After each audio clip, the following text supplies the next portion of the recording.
সেজদার মালিক আল্লাহ। আল্লাহ তখন বলল যে জমিনে আমি আমার প্রতিনিধি নির্ধারণ করিব, সেই প্রতিনিধি হবে আল্লাহর প্রতিনিধি।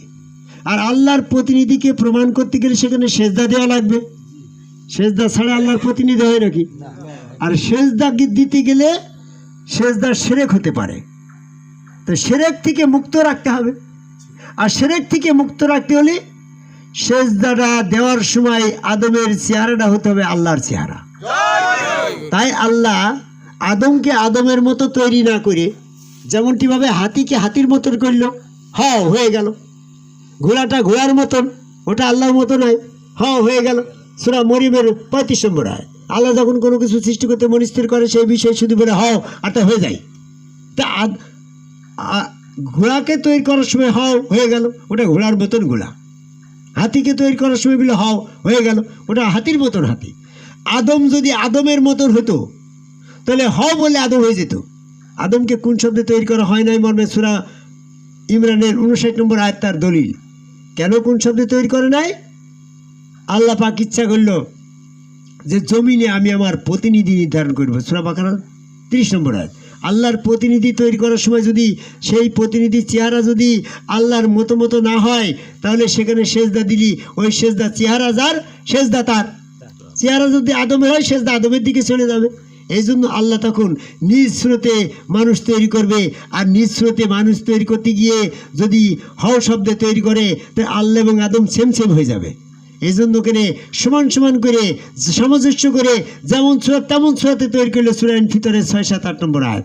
এই জন্য আল্লাহ পাক কোন শব্দে মানুষ তৈরি করে নাই, আল্লাহ নিজ স্রোতে মানুষ তৈরি করছে। আল্লাহর নিজ স্রোত যখন আদমের দিল, সেখানে যদি সেজদা দেয়, তো সেজদা আদমের দিকে যাচ্ছে না, যাচ্ছে কার দিকে? আল্লাহর দিকে। আদম হইল কেবলা, সেজদা হইল আল্লাহ। এই জন্য সেই আল্লাহ পাক ওখানে বলল যে ফাইজা সাওয়াইতুহু ওয়া নাফাকতু ফীহি মির রূহি ফাকাউলু সাজিদিন।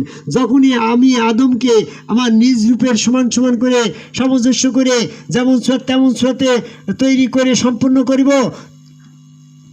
নাফাকতু ফীহি মির রূহি, অতঃপর সেখানে আমার রূহ ফুৎকার করিব, ফাকাউলু সাজিদিন, তখন তোমরা সেখানে সেজদা করবে। তাহলে সেজদার আগে কিন্তু দুইটা ফ্যাক্ট আছে। একটা আছে আল্লাহর রূহ, আর আল্লাহর চেহারা, আল্লাহর আদেশ। এই তিনটা কারণে ফেরেশতারা আদমকে কেবলা করে সেজদা দিয়েছিল আদম স্রোতে আল্লাহকে। স্রোতটা কার? আল্লাহর। রুহটা কার? আল্লাহর। হুকুমটা কার? আল্লাহর। তাহলে আদম কি করে সেজদা পায়?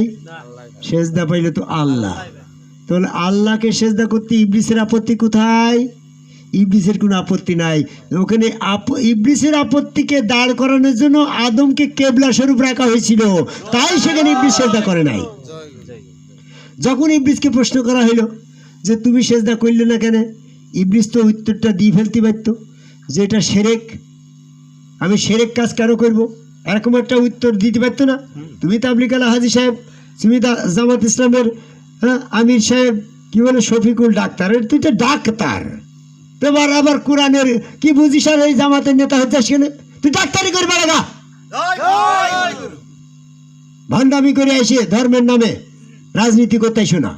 ধর্ম সবাই যার যার ধর্ম শেষে করবে। আর রাজনীতি ব্যক্তি দেশের পর ভিত্তি করে যে যার পছন্দ করবে সেখানে সে রাজনীতি দেশ পরিচালনা করার নেতা নির্ধারণ করবে। তুমি জামাত ইসলামের নেতা হতে যাচ্ছ, ইসলাম দলের নেতা হতে যাচ্ছ, তো তুমি কোরআন গবেষক হয়ে আসো। তুমি ডাক্তারি পাস করে ডাক্তার হয়ে কি করতে আসো এখানে? এসব ভণ্ডামি বাদ দিতে রাজনীতি করো গা, জামাত ইসলাম কথাটা বাদ দিবা। এখানে আমি তোমাকে ধমক দিচ্ছি যে ইসলামের ব্যাপারে মানুষকে বিভ্রান্তি করছো। আদম সেজদা করে আসতে হবে ইসলামের দলের নেতা হলে। তো যাই হোক, আমার কথা ওখানে নাই, যেহেতু লাইভ চলছে, না বললেই নাই, তারপরে বলতে হয়। কথাটা এই জায়গায় ছিল। ইবলিসকে যখন প্রশ্ন করা হয়েছিল, হে ইবলিস তুমি কেন সেজদা করলে না? আর যদি তুমি জামাত ইসলামের আমির সাহেব, তুমি হেফাজতুল ইসলামের আমির সাহেব মামুনুল হক, তুমি বলছো যে ওটা শিরক, তাই করবো না, কিন্তু তোমার থেকে কি ইবলিস কম জ্ঞানী নাকি? ইবলিসকে যখন প্রশ্ন করা হলো তুমি কেন সেজদা করলে না, সূরা সাদের 75 নম্বর আয়াত, তখন তো ইবলিস বলতে পারতো যে ওই সেজদা শিরকের জন্য আমি করবো না। শিরকের কথা তো সে বলে নাই, কারণ ওটা সেরেক ছিল না। দেখা দৃষ্টান্ত ইবলিস জানছে যে ওটা সেরেক না, তাহলে সে কি করে বলবে যে সেরেক? সেরেক বলে তো উত্তর আল্লাহ দিয়েই ফেলবে যে সেরেক হইতো যদি ওখানে আল্লাহ না থাকতো, সেরেক হইতো যদি চেহারাটা আল্লাহর না হইতো, সেরেক হইতো যদি হুকুমটা আল্লাহর না হইতো। এই জন্য ইবলিস ওখানে সেরেকের অজুহাত দেয় নাই। বর্তমানে ওয়াজুদুল এ আদামা, আদমের দিকে আল্লাহকে সেজদা হবে, এটা আল্লাহ ছাড়া সেজদা হারাম, আয়াতও ঠিক থাকলো। আবার আদমের দিকে আল্লাহকে সেজদা না করে ইবলিস কাফির হয়ে গেল, সেটাও আয়াত থাকলো। জয় গুরু, অনেক কথা বললাম। আমি যেটা বলতেছি, যত কথাই বলো না কেন তাল গাছ আমার, বিচার মানি তাল গাছ আমার। যত সেজদা পক্ষেই দলিল দেও না কেন, আমি ইবলিস সেজদা করবো না, কোশ্চিন কালেও করবো না। তুমি যদি ইবলিসের মতো হয়ে যাও তো করো না। হাসিব চিস্তির কথা শুনে অনেক মানুষই তো সেজদার দলে আসছে, তারা হেদায়েত পাচ্ছে। তোমারও যদি আল্লাহ কোনদিন হেদায়েত করে, তুমিও সেজদা করবা।